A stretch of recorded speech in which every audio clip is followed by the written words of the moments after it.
পুড়ে গেলে কি করবেন?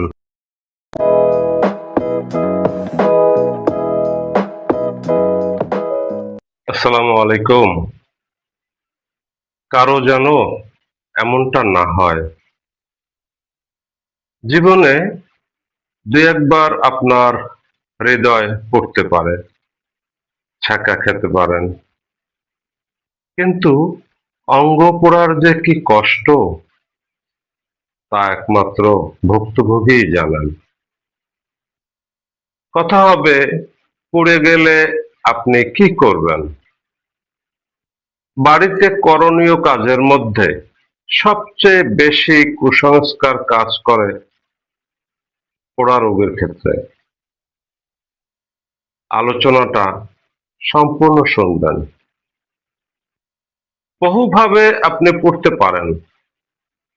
সরাসরি আগুনে, পাশাপাশি গরম পানি বা তরল অন্য কিছু, গরম কিছুতে ছ্যাঁকা, কোনো বিস্ফোরণ, হতে পারে কোনো কেমিক্যাল, বিদ্যুৎ, এমনকি বজ্রপাত ইত্যাদি।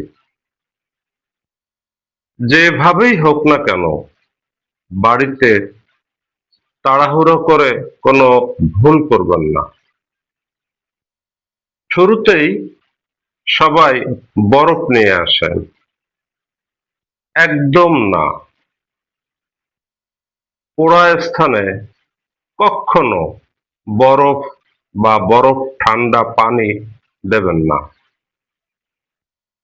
আমি আবার বলছি, পোড়া স্থানে কখনো বরফ বা বরফ ঠান্ডা পানি দেবেন না। আপনি সোজা ওয়াশরুমে ঢুকে শুধু পোড়া স্থানে অনবরত ট্যাপের পানি ছেড়ে দিন,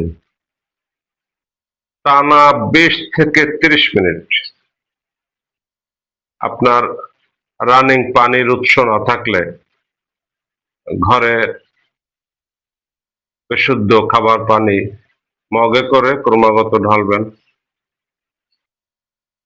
কোনো পেস্ট, ডিমের লালা, নারিকেল তৈল, মহাশঙ্কর, স্যাভলন কিচ্ছু দিবেন না।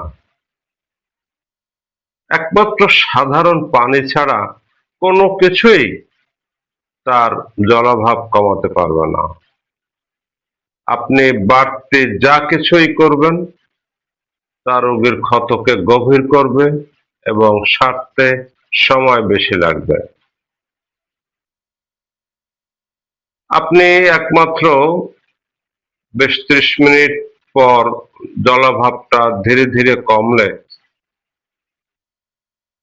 পোড়ার মলম, অনেকেই নাম জানেন, বার্নসিল, বার্না, সিল্ক্রিম ইত্যাদি যে কোনো একটি লাগাতে পারবেন। তারপর আপনি ক্ষতস্থানকে পরিষ্কার কাপড় দিয়ে ঢেকে রাখবেন। আপনি জীবাণুমুক্ত গজ দিয়েও পেঁচিয়ে রাখতে পারবেন, যাতে পোড়া স্থানটা ধুলোবালিতে খোলা না থাকে। প্রিয় ভিউয়ার্স, আগামী দ্বিতীয় সিরিজে আমরা পুড়ে যাওয়ার ফোসকা নিয়ে কি করব সেটা নিয়ে আলোচনা করব। পেজটি ফলো করে যুক্ত থাকুন, অন্যকে জানতে সাহায্য করুন। ভালো থাকুন, নিরাপদে থাকুন। ধন্যবাদ।